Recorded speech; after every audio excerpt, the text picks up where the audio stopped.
All righty. Good afternoon, everyone. Welcome to our workplace wellness series that Palmetto EAP is hosting. Today, we are really excited. We have Gallagher here with us. Randy Collins, who's a master's of public health. She's also a senior consultant and well-being engagement expert at Gallagher. And today, we're going to be talking to you about emotional well-being, resilience, safety, and how that all comes together. There are a lot of great top information and topics that we're going to talk about today around emotional well-being, resilience. We're going to talk a lot about the COVID-19 pandemic and returning to work. So Randy, I will turn it over to you and let you get started. Awesome. Thank you so much. And thank you for inviting me to be here to talk about such a very important topic and so relevant with everything that we're dealing with today. So my hope is to be able to really have a conversation with you today on emotional well-being and resilience and what it looks like within the organizations and how our employee behaviors have changed. So I'm going to just start by kind of setting the stage here. And what I want to start with is just really talking about, how things have shifted during this time. And I mean, we've all lived through this, right? So we were all kind of operating under normal functioning, doing the things that we do for work in life and everything that we do, dealing with, really trying to have a competitive workforce and trying to attract and retain our talent and really controlling benefit costs and really looking at improving productivity and engagement with our employees. And then suddenly, just like seemingly overnight, that shifted immediately. And suddenly, our main focus as employers was really the health and safety of our employees, and really trying to determine, how are we going to continue to operate our business and how are we going to recover from this? And then 6 months from that point, again, the primary purpose was really on the health and safety of employees and business continuity. But then we're starting to find that our employees were leaving, right? And how are we going to retain our employees? Our top talent was leaving, and it really kind of was a head scratcher.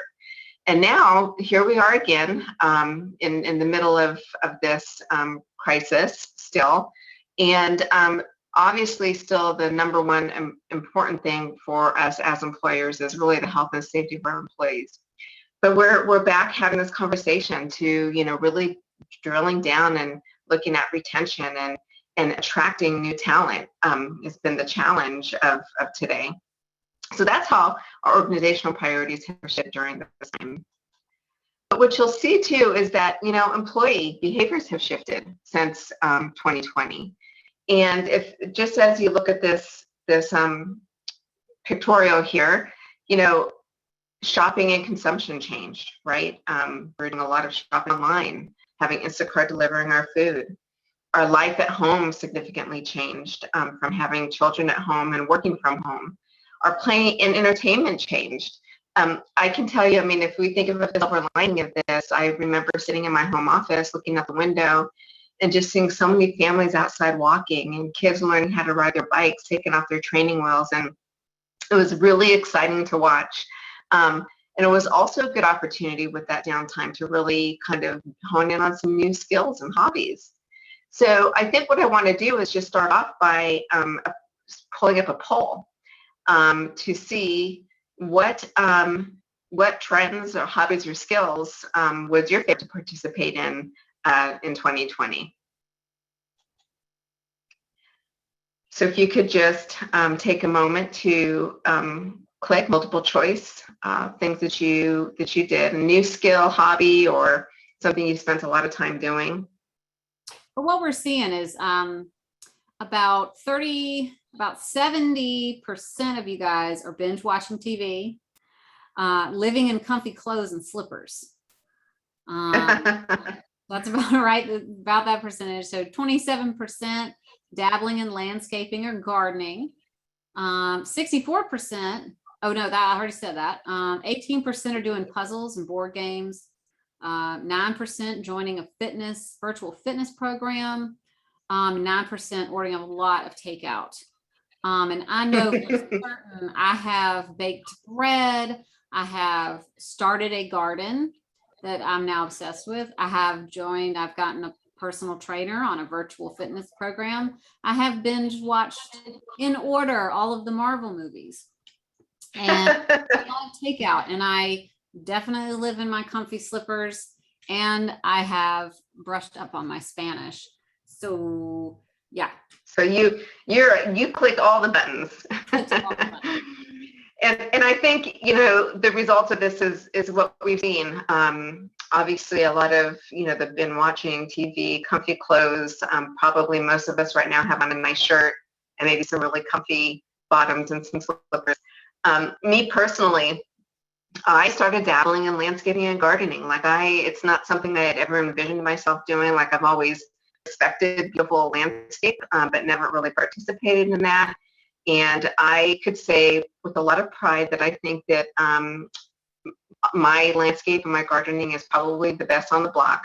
It's actually a little bit overcrowded now. I have from trees, flowering trees, to fruit trees. I have hydrangeas. I have black-eyed Susans. I have every kind of texture, color, just all over the place. And it's really been my pride and joy. It's been a great way for me to decompress, take a step back from work sometimes and go pull a weed, plant a new plant or a new flower. It's also something that's become fun within my family. Like, whenever we go somewhere, my son, who's 7, wants to buy a flower and plant it. So it's become like a family thing. So it's been super fun to do.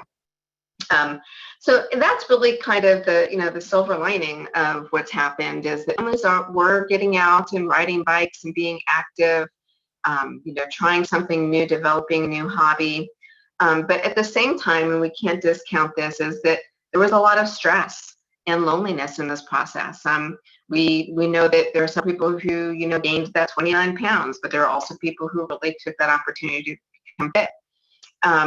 A lot of screen time and a lot of loneliness. And we know that a lot of that really contributed to stress in our lives in the workplace. So what we see here is that, something that's really important to acknowledge is that pre-pandemic, we were already at near epidemic levels of stress and anxiety.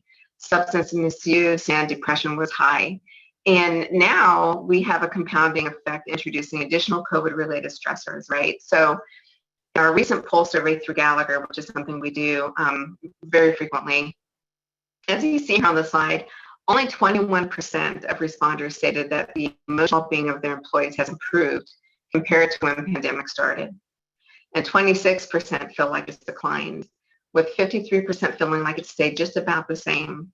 So that really, what we're looking at is 79% of responders saying emotional well-being has either declined or stayed the same compared to the beginning of the pandemic. And honestly, knowing we were already at very high stress levels prior to COVID, staying the same really isn't something to celebrate. And then if you look at the right side of this slide, what you'll see is that this has become a leadership issue, with 78% of our responders stating that their C-suite is concerned about the impact of stress and burnout in their organization. And that concern is justified, as we know that heightened stress levels really does reduce our resiliency. It's also important, as we know, that lower resiliency increases the potential for burnout, which is also an alarmingly high rate, even prior to pandemic. And it can be devastating to both employee well-being and organizational well-being, including retention, which we know is one of those things that, is really our organizational priority, is attracting and retaining talent. So let's just talk about briefly, what's stressing us out at work and what's reducing our resiliency. When we think about the compounding effect of COVID-related stressors around things like uncertainty and fear, financial pressures, caregiver issues, as well as unrest that we've seen politically in our communities, uncertainty really causes a sense of vulnerability. And vulnerability, a sense, oftentimes we withdraw. And when we withdraw, then we become lonely. We have this ultimate sense of loneliness in our lives. And this is something that we know is very concerning. And we know that remote work may negatively impact some of these things, like a lack of control over your work activities, or doing a job where you feel like you have insufficient experience training because maybe you've had to move into another position, a lack of recognition of your contributions, being a lack of interpersonal support or poor working relationships, lack of trust in leadership, feeling that no one cares about you, or loneliness.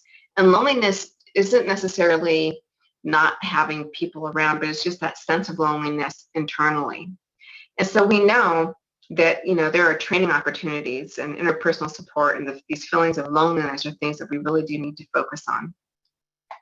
So what we might not realize is how significantly employer culture and the work environment can influence well-being outcomes, for better or worse, right? So let's consider how the effect of stress on employees' personal and professional lives takes a toll on physical and mental health. Workplace-induced stress has been linked to depression, diabetes, absenteeism, disability, and employee turnover. In fact, no research also shows that there's a relationship between chronic stress and opioid misuse. And we know that substance use has been on the all-time high right now. These findings really underscore valuable insight, and it's important for employers to have both effective well-being initiatives and a workplace culture that doesn't inadvertently undermine the initiatives or employers' larger objectives. Looking at it another way, what is the connection between stress and health risks? And we know that through Whitehall studies that long hours has a direct impact on your health. And I know in many cases, we're working longer hours. If we're working remotely, we're working from home, maybe we're not stepping away from our desk now. Maybe we're spending 10 hours versus 8 hours at work. And we know that that can cause an increase in blood pressure and obesity and diabetes, and also increase injury. With a lot of manufacturing companies, rather than shutting down, they beefed it up, and they've been on the line working nonstop to produce the materials that we need. And so that can really affect their health and their stress. Job insecurity. I know that there's been a lot of people out there wondering, what is going to be the status of my job? Do I have a job? Is it secure? And we know that that relates to higher stress, a risk of heart attack, and their lower opinion of their overall health. Injustice and fairness. Gosh, we saw a lot of this over the period of time, and we know that that has a direct effect on burnout and depression and work-family conflict, also increased sleep disorders and increased risk of heart attack. So it's all connected. These things are connected. And so when we look at this, we've got resiliency, right? So what is resiliency? It's our ability to withstand, recover, and grow. And it likely exerts a causal impact on burnout. And that is that burnout can be controlled by one's ability or inability to cope with working demands. With resiliency, we know that it's not just about the ability to withstand, recover, but it's also to grow. And that's the word there. We should be able to bend with it, but come out stronger in the end. And what is burnout? Well, burnout tends to exert a causal impact on engagement. And that is, the more burnout experienced by an individual, the more likely they are to grow less enthusiastic about their job. And so here's the connection. So this is what we know about resiliency. We know that the stress we are experiencing now is impacting every generation in the workforce, right? And it's negatively affecting resiliency. Lower levels of resiliency can increase the potential for burnout and loneliness, which we talked about, and increase the likelihood of getting sick, which is the last thing we need right now. And we know that when individuals experience burnout, their engagement and excitement about their job will decrease over time. So again, it's all connected. So let's think about this through the lens of emotional well-being and resiliency. Let's talk first about what it is.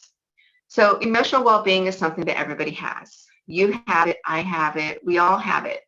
And throughout our lives, we might go through different stages of how well we're able to balance and how much or what kind of help we need when we might need to find that balance. And these vary person to person. It can be affected by our life experiences, genetics, stress, and lots of other factors. And those all vary from person to person. And so does emotional well-being and resilience. We all have resilience. We may just use it in different amounts. So, Caitlin, I think, did you have a question about this? You'd posed something earlier. Yes. So I think that really, one of the things that I get a lot from my companies, they ask me sort of, what is it on the day-to-day life that's really going to help us support our employees, to enhance emotional well-being? What are the tools? What are the, how do I sort of stop my regular workday to put this in the forefront, and so I guess really, what would that look like? What tools would you use Okay. to put that at the forefront? Well, Caitlin, that's a great question. And I think that I'll be able to answer that over the next couple of slides. So let's start here. The first thing I want to say is that, a guiding principle for developing a resilient workforce really is do whatever is possible to take care of your employees, that take care of your business, right? They're taking care of your business, so we need to take care of our employees. And so I kind of created this slide deck because in talking with employers, quickly realized that we needed a shared language and kind of like a way to categorize what the support or tools or resources would look like. So we look at things in like these 3 buckets, which could be helpful to kind of get your arms around. Now, this is not from a medical or clinical perspective, just want to say that, but it's from a way that I feel like we can support our employee. So it's an employee perspective. The first bucket you see on the left in blue is the bucket of prevention and resiliency. And when you look at this, you're going to think of, things that are like stress management, as well as management of stressors. And these are things that are going on in our employees' life, like caregiving challenges or financial stress. And there are ways that we can support our employees in this bucket. When we look at a bucket, that's more about treating and managing. So I want you to think of this as supporting employees with diagnosed conditions that they're needing treatment for, and to manage their condition. So I'm not just referring to a mental health condition, but also other comorbidities like heart disease, diabetes, and cancer, because we know that there's an interplay between those two. And then the third bucket on the right in yellow is our crisis and emergent. And when you think of this as your emergencies, your acute events, right? So COVID-19 is a perfect example. A stressful emergency hit us early in 2020.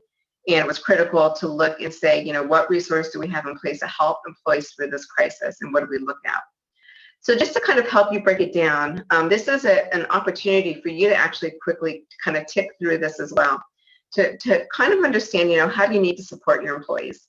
So under the blue bucket, again, this is about resiliency and stress management and coping. And what I found, and this again is not a clinical percentage, but this is just based off of my experience in the field. 100% of our employees can benefit from sort of stress or stressor management resource, whether it be mindfulness apps, whether it be accessing the EAP for different services, point solutions, training and development, making sure that we have work-life policies that really help our employees manage their work life when it comes to looking at PTO and sick time, being able to take time for mental health.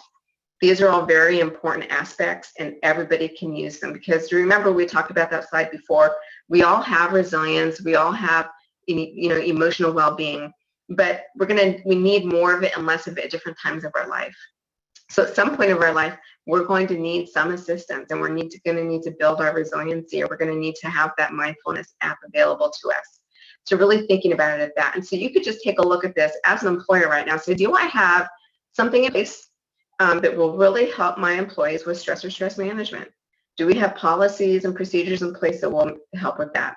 And what does my EAP do to help me with this? The EAP has a lot of resources available for your employees that help with managing those stressors. So really encouraging you to tap into those. When we look at treat and manage, my experiences under this, any given, I know this is a broad range, but about 20 to 60% of your employees really need help fostering access to some sort of virtual behavioral health or disease management program to help them manage these coexisting conditions. And so that's something you really want to take a step back and say, do we have access to virtual behavioral health? Do we have a diabetes management program available to our employees? And do they have screening questions for depression? So that's a really good way to think about it. And then under the crisis and emergent, that's going to be, the top of the pyramid where less is going to need that, right? About 5 to 10% of your employee population. But what we want to do, the key resources on here are equally as important, like mental health first aid and substance abuse policies, making sure that we have that crisis management support. All of these things do have something in common. your EAP will have something that touches on all of these things. So really taking a step back and looking to what extent are these covered through your EAP? And what is the culture and what is our leadership support as it relates to these different areas of well-being? To have network access, and what type of education and communication are we offering to our employees regarding these three pillars under the spectrum of emotional well-being? So I hope that answers your question, Caitlin. But also as we think about it, let's think about our organization. So our employees come to work every day, and they're here to, we've got business objectives and we want them to be productive. But again, recognizing that everything is connected. We used to look at this and we would start with the risk, right? We would say, oh, there's this risk in place. We've got COVID-19 as the risk, or we've got some obesity challenges. We've got all these things going on. But really, we have to take a step back and really begin with culture. And as an organization, you have the ability to influence this both positively and negatively. The culture, which really supports the behavior of the individuals, which contributes to the risk and ultimately the outcomes of our organization, our customers, and our employees. So really understanding that culture, like the workload, the policies you have in place, any conflict that's available, that's going on within the organization, any addiction that's being experienced within your employee population is really going to affect your risk and your outcomes. So keeping that in mind as you're thinking about this. So what do we do about this? How do we build resiliency and nourish connectedness in the workplace? Social support and interpersonal relationships and culture play into as the single most powerful predictor of human resilience. So we just talked about the culture of the organization. We talked about, the stressors that employees are facing. But, if we are looking to enhance employees' level of resilience, we need to understand how to appropriately display certain types of emotions. Those emotions are hope, gratitude, compassion, empathy, and realistic optimism.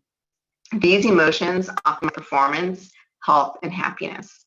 So when we are appropriately demonstrating these emotions, it's not only good for our employees, it's in fact also good for our health. And positive emotions enhance our health and enhance the connection to others. So that connection to others increases resiliency and reduces our likelihood for burnout.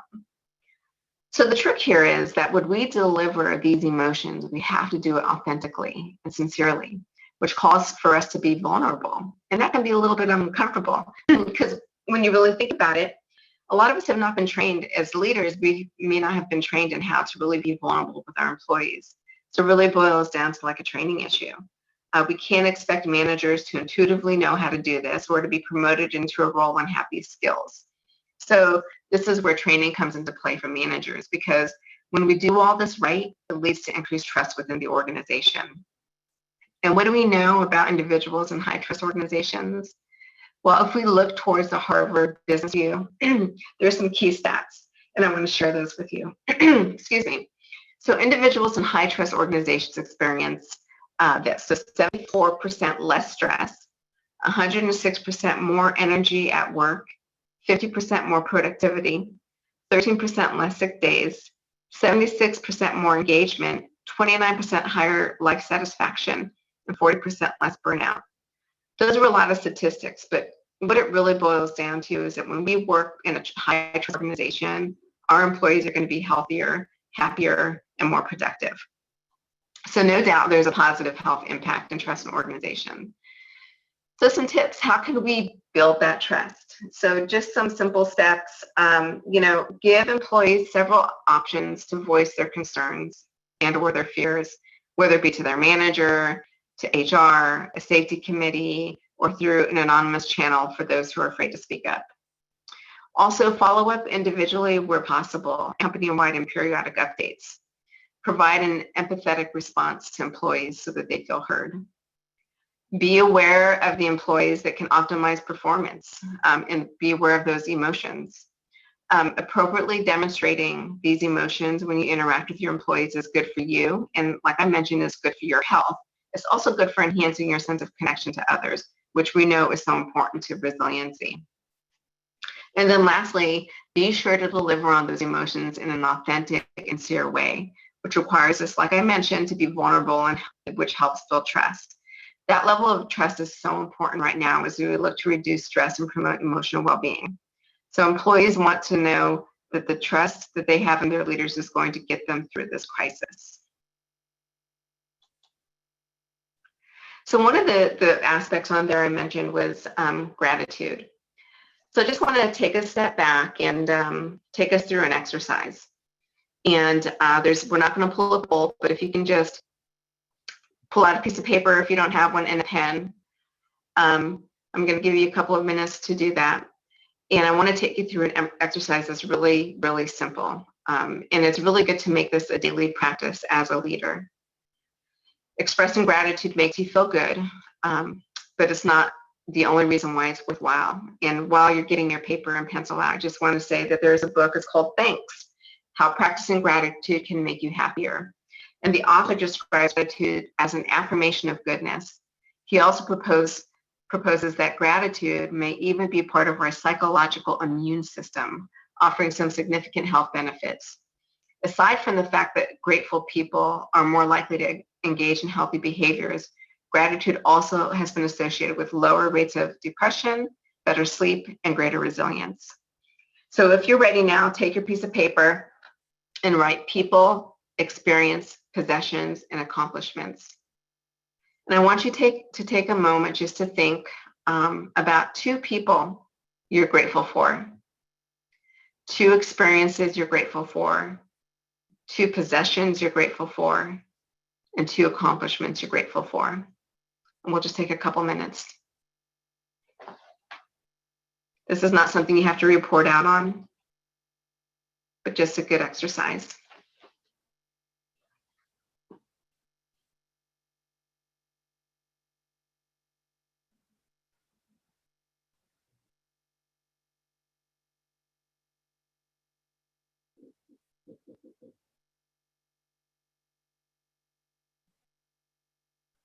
I know sometimes the quiet can be uncomfortable, but it's also a powerful tool.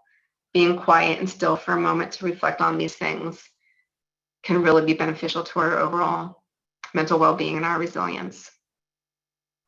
So thank you for doing that. I hope that was a helpful exercise just to get you started. It's something I try to do every day, just to level set myself and to make sure that my focus is on being grateful versus just worry and stress. So a couple things also just around gratitude is, be sure to say thank you in person. And when you say thank you, be specific about what you're saying thank you for by clearly expressing how someone's gesture of kindness impacted your life. So instead of saying thanks for all that you do, you could say thanks for taking me to the doctor last week. Having you there really helped take my mind off the procedure. The simple act of saying thank you can also be viewed as an act of self-care, which is also very important, since it serves to strengthen relationships and encourages collaboration. Another thing you can do is write a handwritten note to thank someone. So taking the time to say thank you by writing a heartfelt note is something of a start. And I know we shoot off emails and text messages, and those have replaced cards and letters to a very large degree. But those formats cannot quite substitute for the joy that comes with receiving something tangible. I can say that during this time, I've received several handwritten notes to my mailbox, and I've actually become excited to go check my mail to get a card.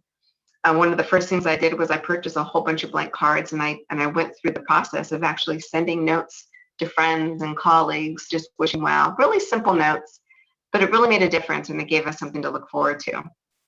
It's actually something that I taught my son to do as well, and he's 7 years old, and during that time he was home and trying to do virtual learning, and I wanted to make it something relevant to him. So I had him take time to write a couple of notes to his friends, to his grandma, and sending them and putting them in the mail, and it was something to look forward to.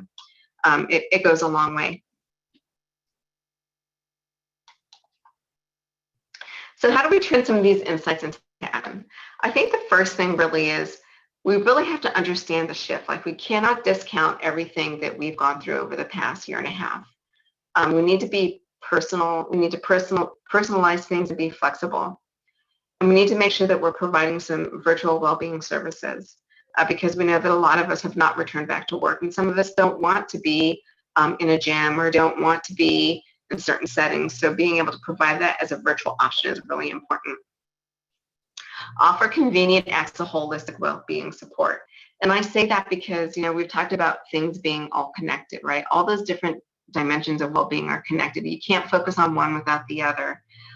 I recognize this is about emotional well-being and resilience, but if we're having significant issues financially, or if we're having significant issues with our career, then that's going to impact our overall emotional well-being and our health.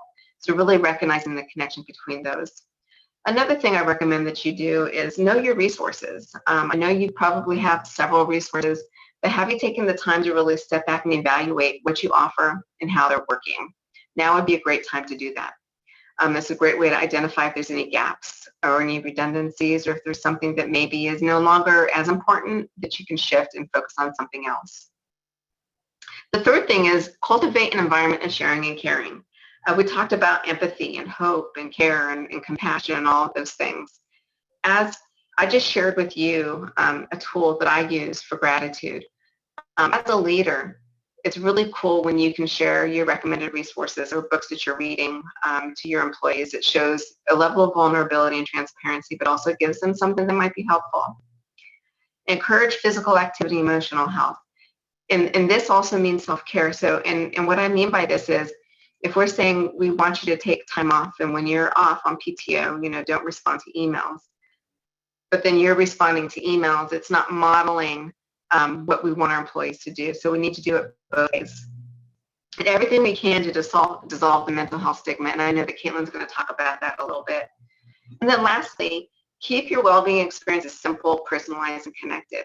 Let's not throw everything at them. All those resources on that spectrum are not necessary. We don't have to do all of it. We just need to make sure that we have the right things at the right time for the right people. So really take the time to step back and look at, what do your employees want and what do they value? What do they need, and how can you help them? So I just leave you with this. Something I can imagine all of you believe to be true, and that is that your people are your greatest assets. So those people bring in their whole self to work every single day. That's what they do, whether it be in a physical location, whether it be at home. And let's remember that we are some of those people. We talk about employees as if we aren't one of them. So just look at yourself and what all do you bring to work every day? What are your stressors that add up in your life? And what support do you need? It's kind of translatable. And I'm sure it's translatable to the people that you work with.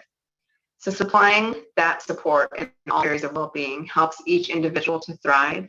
And that ultimately helps our organization to thrive and our communities to thrive.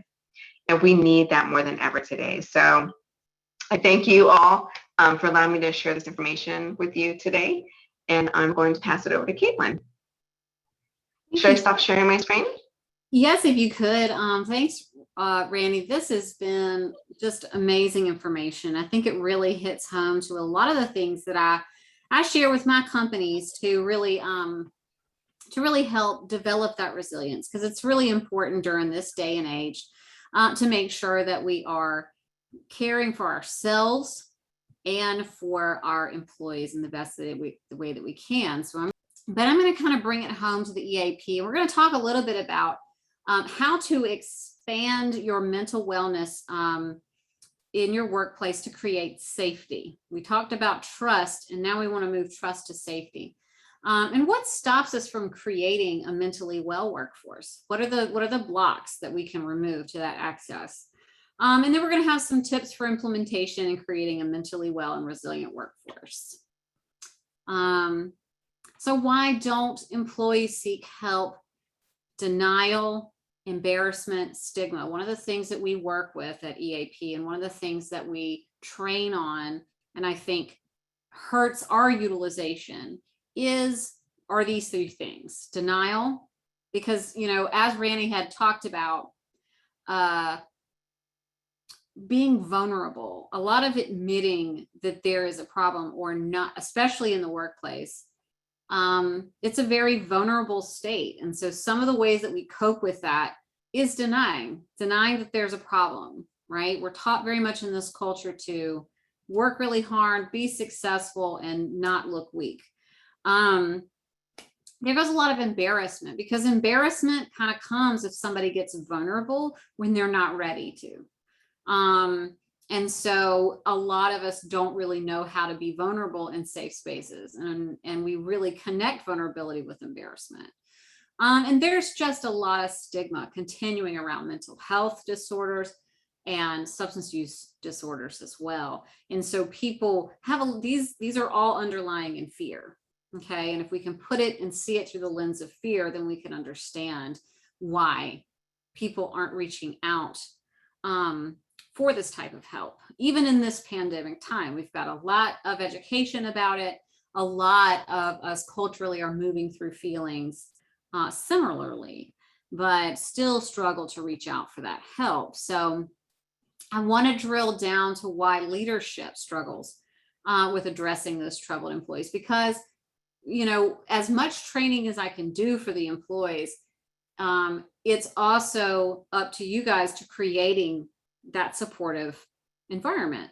And so there's some times when supervisors can, you know, are not able to address those issues. First of all, you're a manager, you're a leader, you've got a to-do list that's 18 miles long. There's crises that pop up. There's always something that has to do with the actual work that we feel is the most important thing to jump on, and that this stuff kind of comes second.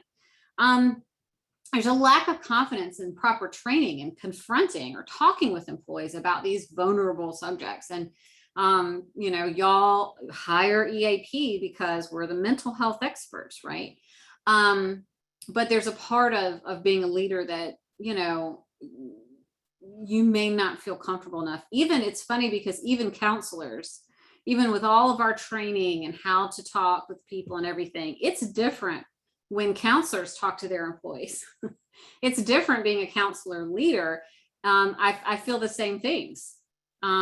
Because it's a supervisor employee relationship versus a counselor client relationship. So there's a belief that things will get better if we leave it alone. If I don't talk about it, that comes from the family dynamic. If we don't talk about it, if we keep it a secret and people outside the home don't know about it, then it'll just go away. We don't have to deal with it. Okay. And that doesn't work. And there's a lot of times where I get management referrals where the issue has been going on for a long time. It's really difficult to unpack it in the amount of time that EAP allows, because it hasn't been dealt with.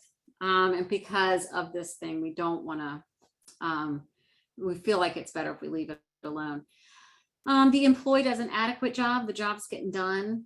Okay. But I want to connect back to what Randy was saying throughout her presentation about how we fall down the rabbit hole, how one thing leads to the other thing, leads to the other thing, leads to the other thing. Okay. How lack of resilience leads to burnout, how, you know, stress leads to health issues. You know, they may be doing an adequate job, but if we can address these other things that are falling down, then we can get them up to where they need to be. This is something I see all the time: concern for the employee's job security. This is the inability for the leader to really look at the 30,000 view of what this employee's lack in production is doing to the rest and to the culture, because again, one thing affects the other. So if we have decreasing culture because of one individual who's, you know, not able to share and not able to get the help that they need, you know, then other times are falling apart. Also, too, the friendships and the compromise, the supervisory actions, because like she said, we get raises and we get moved up to supervisor, and we're not exactly sure how to navigate those waters with our colleagues sometimes. There is also a fear that if we start getting vulnerable with our employees, if we start to have this sort of professional vulnerability to ensure that their mental wellness is where it needs to be, we are becoming vulnerable ourselves. And so the reaction that we have is, I'm going to get manipulated. I'm going to be hurt in some way. And that is like deep down limbic response that comes from just that but if you can recognize it, that you're being vulnerable, by opening up and having these conversations, then you can protect yourself better. And 9 times out of 10, the person is not trying to manipulate. They're in fear. They're trying to take care of themselves. There's a need to be liked. I suffer from this one. Just, not wanting to be the bad guy. The problem is too close to home, especially working in the substance use disorders field. For the first half of my career, is really, you'll find that people who get most upset about someone using substances, that leader or that person who is affected has somebody in their family 99.9% of the time. It's a lot easier to look the other way, like we've talked about before. And again, if I point out this issue and I disrupt production, there's going to be a hardship for everybody else. When it seems counterintuitive, but the thing that we need to do first is work on that troubled employee. So let me link this to safety. So we talked about trust. Randy really talked about trust, and if we can develop and the benefits of trust in the workplace. Well, Adam Grant, who is an organizational psychologist, and he has a podcast called Work Life. And for my companies who are going to hear me train, I'm going to talk about Adam Grant a lot because he has a lot of great things to say. So he tweeted the other day, without psychological safety, people hide mistakes and withhold ideas. So there's your safety and your innovation that you're blocking if you don't have a safe environment. They aim to prove themselves and protect their image. With psychological safety, people admit errors and voice suggestions. They strive to improve themselves and protect the team. So if you've got a team, that's really struggling to share, that's really having a hard time, with that culture or that culture of silence, nobody's willing to speak up, and maybe because they don't have that psychological safety. And what Randy was talking about is trust. Trust leads to safety. Once you trust a situation, you feel like you can be vulnerable. It's appropriate to be vulnerable when you feel safe. When you trust a situation, and you have the expectation of what's going to happen. Okay, so here are some back and forth about, so when you have psychological safety, this is what your workplace looks like. Sees mistakes as opportunities for learning, willing to take risks and fail, speaking your mind in meetings, openly sharing your struggles, trusting your teammates and supervisors, and sticking your neck out for others. Okay. This is where this type of workplace, people are going to feel better about talking about their mental health. They're going to feel better about accessing services.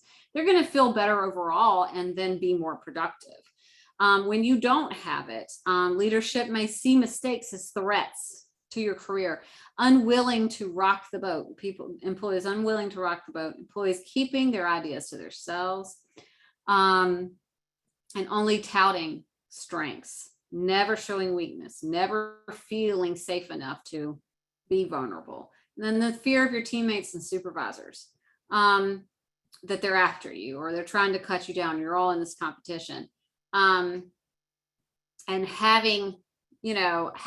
being fired at any point, or that threat of just being chopped. So what can we do to promote that healthy environment? A lot of the suggestions Randy has said.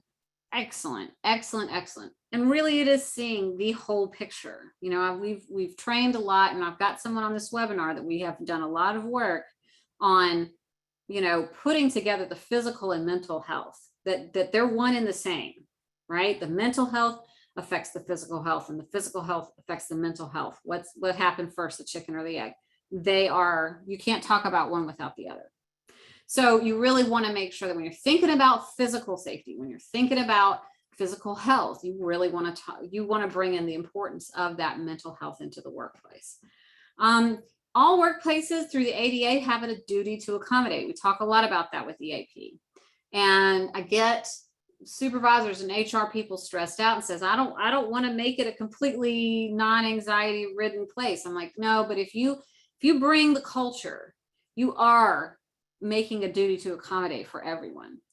Eliminating discrimination against employees who experience mental health. So I work with a lot of law enforcement, and one of the sayings, kind of harsh, but it is, suck it up, buttercup. And we've talked about how that creates that discrimination against accessing mental health, right? Just pick it up and keep going is not a good outlook to have in the workplace. You want to help create a non-judgmental and supportive workplace community. A lot of the suggestions that Randy gave. Ensure managers and staff have access to support and resources. Have your EAP, those virtual components. I'm actually in discovery mode for a virtual platform that I want to send out to our companies. That's going to be a new benefit that we're going to provide. I'm in the discovery. I'm this close to implementing it into our package that we provide. So I'll have more news on that soon. So like Randy said, and I know that Gallagher talks about it, and I know that,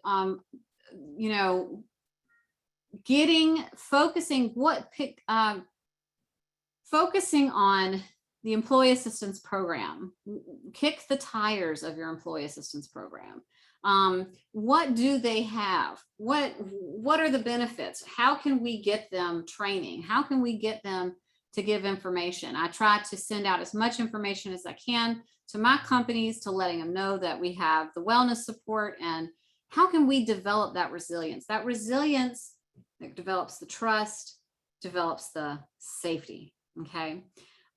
We want to move from EAP as this sort of free benefit that we get, or this free 6 sessions, like, oh, okay, it's more of just from a number, to this invaluable tool that supports your bottom line and productivity and creates that workplace that people feel good when they come to, if they know what to expect in the workplace. Again, Randy talked about policy. If people know what to expect in their workplace, it's the one place that they can go during this pandemic where they know what to expect. Things aren't going to jump out at them, and if you can create that environment as much as possible, the anxiety goes down. So lots of information here. I will give me just a second to stop share and just kind of bring Randy back and say, what questions do you guys have?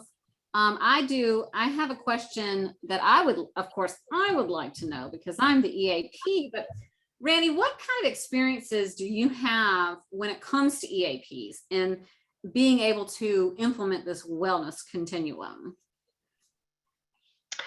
I have literally sat back over the past couple of years and have watched EAPs really just pivot and really excel in addressing the needs of employees. You're right. You mentioned that, oftentimes we think of EAP as just being this free resource, and only if you need counseling and you get a few sessions and that's it. But they've really expanded and they've really modernized the way the EAPs are run. So most oftentimes you're going to find that they're comprehensive, right? So it's not just going to focus in on the emotional side of things, but also the physical side of things, some mindfulness activities, financial well-being, lots of resources. But then the thing that we also forget about are those stressors, right? So childcare, elder care, dry cleaning. I know it sounds crazy, but trying to take the time to find a good place to put your kid, for whether it be for virtual instruction or after school programs or daycare, or trying to find a place that's best suited to your aging parents, to have that resource available to you through an EAP where they can provide that kind of referral service is just so helpful in reducing stress and helping our employees actually know how to navigate these things. Being able to have the free legal advice, financial coaching, those small things go long ways. But also being able to pivot to providing more virtual benefits, right? So now we can see our counselor through, virtual, on our phone when we have a few minutes to connect. So I've just really seen them enhance their programming, making sure that all those available resources are being well communicated and promoted. and adding components to it when necessary that help meet the needs of the employees. Like I've seen some add more meditation and mindfulness apps than they had before because there's that need right now. So that's really what I'm seeing. I'm seeing that EAPs have really stepped up. But like you said, kicking the tires of your EAP is not a bad thing, because what you're going to see is what additional resources, because you don't know what you need. You don't know that they have it until you know that you need it, right? And sometimes you may have heard about it 2 years ago, and now you need it and you can't remember where you heard it from. So just reevaluating what your EAP offers and recommunicating that and targeting those communications can really be beneficial to your employees, because they just don't know. It's very difficult to navigate benefits sometimes. So as employers, if you can tailor that communication and highlight things that your employees might need. If caregiving is an issue right now with your employees, connect with your EAP. What resources do we have available? And communicate those, highlight those. And maybe you're not going to provide communications on certain things and just focusing on 2 or 3 things that are important to your employees. Did that answer your question? Or Absolutely. Okay. It is absolutely what what Palmetto EAP is shifting to. It's just more than the sessions, more than the free sessions and those EAP counseling and management referrals and those types of things. So absolutely. Yeah, I think the take-home message really is that emotional well-being and resiliency definitely needs to be a high priority, and we need to take a step back and really focus in on our employees, understanding what they want, understanding where they're at. We've worked with a lot of our clients, and sometimes it's hard to understand what's needed. So we recommend, doing listening sessions or sending out surveys, from resiliency surveys to engagement surveys to just regular well-being surveys. Finding a way, training your managers and how to talk with their employees and gathering that information is super beneficial. Like, we want to make sure that we know that we've got our ear to the ground. Once we have our ear to the ground, then we can start really building an action plan on how to help our employees and how to build our management and our leadership team. But the first stop is to understand it. And that was the first thing I had on there, is just really understand the shift. And then what do our employees want and what do they need? And align that to your business objectives. We're finding right now that really modifying your employee value proposition is, everything's changed. What is it now? Look at your long-term strategies and have they shifted? Do we need to communicate those to our employees so they really are aligned to the goals and the vision of your organization? Helping them connect to the organization and making sure that they have the resources and tools that they need is going to help build their resiliency and build your organization. Bonnie, I want to thank you again for coming on with us today. You have given us a lot of information, a lot of really great information, and I will be sending out a full recording of the video to the folks that signed up to register. And I really appreciate you guys attending today. And again, we are just grateful to Gallagher for all the work and help that you guys have helped us with. And we really are grateful. Thank you all so much today. Thank you, everyone. Thank you. And y'all have a great day.